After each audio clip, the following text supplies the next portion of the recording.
Għal-ħabta ta' nofsinhar ingħata bidu għas-27 edizzjoni tal-Istrina. Il-maratona annwali ta' 12 siegħa tibqa' għaddejja sa nofs il-lejl bid-donazzjonijiet li jinġabru bħal kull sena imorru għall-Fondazzjoni Malta Community Chest Fund.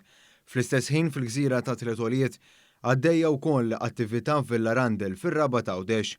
Intant l-ogħla awtoritajiet tal-pajjiż fetħu din l-edizzjoni tal-Istrina.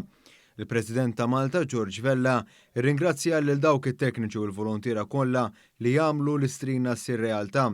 Huwa qal kif il-Malta Community Chest Fund huwa karos kbir li jappoġġja lil dawk il-persuni li jkollhom bżonnu f'sitwazzjonijiet diffiċli tul ħajjithom. Jiena f'okkażjonijiet oħra kelli ċans li dal-jum insejjaħlu jum ta' għaqda nazzjonali.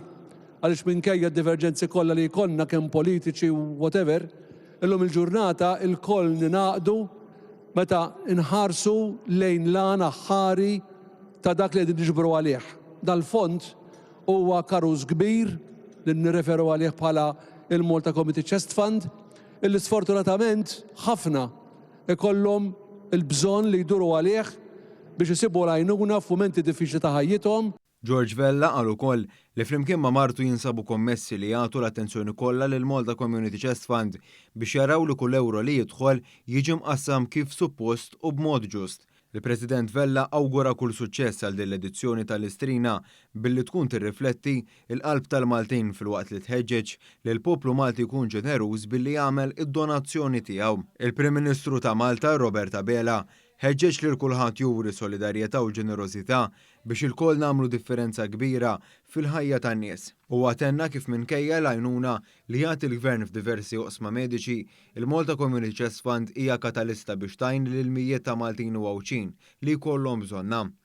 Apparti li kull kontribuzzjoni tajn li lil dawk li jkollhom bżonn l-għajnuna mingħand il-Malta Community Chest Fund, din tagħti wkoll kuraġġ lil volontiera li jaħdmu tul is-sena kollha biex il-Malta Community Chest Fund twettaq ix-xogħol tagħha stqarr il-Prim Ministru. Il-ġenerożità tagħna llum tissarraf ukoll f'tant u tant kuraġġ lil dak il-volontiera kollha li qed jagħmlu dan il-jum possibbli.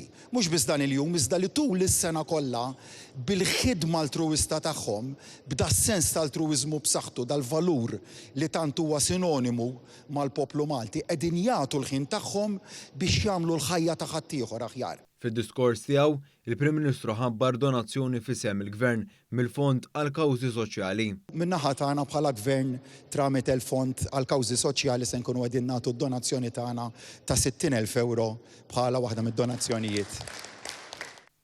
Il-Prim Ministru għadda l-awgurju tiegħu għas-sena ġdida lil poplu Malti mimlija bil-valuri tal-paċi u tar-rispett lejn xulxin. Dr. Bella ringrazzja wkoll il-President ta' Malta u lil martu Mirjam Vella tal-ħidma li jagħmlu bris il-poplu Malti. L-Arċisqof ta' Malta Charles J. Xikluna iddiskriva l-Istrina bħala festa ta' ġenerożità nazzjonali u ringrazzja l-ħidma tal-President George Vella u martu li qal kif se jdawru kull kontribuzzjoni tal-poplu f'affarijiet kbar. L-Arċisqof innota kif kull kontribuzzjoni għandha missjoni kbira x'taqdi. Il-kap tal-Oppożizzjoni Bernard Grech ukoll għamel l-indirizz fi ftuħ il-maratona. Waqt il-maratona l-President tal-Partit Laburista Ramona Tard preżentat donazzjoni ta' 1,000 euro fisem il-Partit Laburista.